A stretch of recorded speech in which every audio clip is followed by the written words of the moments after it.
Les Affreux, Bob Denard, Executive Outcomes, Wagner, Afrika Korps. Et si on faisait le point sur les mercenaires ?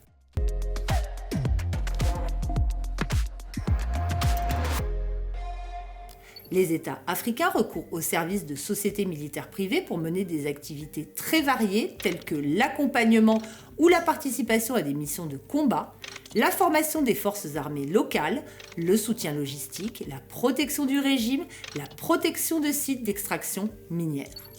Certains contrats sont signés dans le cadre d'accords de coopération militaire entre des États africains et des pays étrangers qui utilisent leur SMP comme sous-traitante.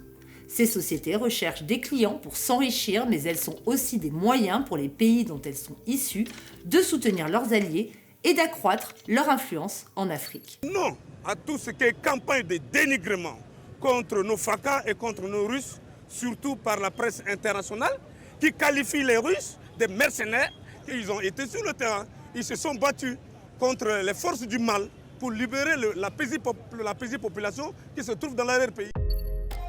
Soyons très clairs, toutes les sociétés militaires privées présentes en Afrique ne mènent pas des activités illégales ou subversives.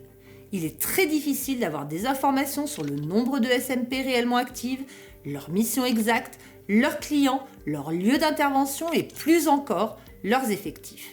Ces entreprises sont souvent des entités au statut juridique flou, avec une imbrication des sphères publiques et privées. Leur nationalité est parfois incertaine en raison de montages juridiques complexes.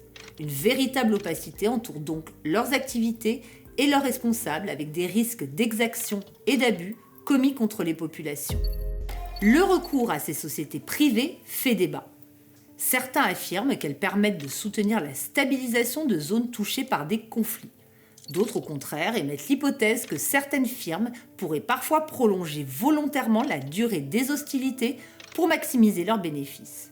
Des experts les accusent aussi de créer uniquement des îlots de sécurité, de renforcer les dysfonctionnements dans les pays dotés de gouvernements défaillants, voire même d'empêcher le développement d'institutions étatiques durables.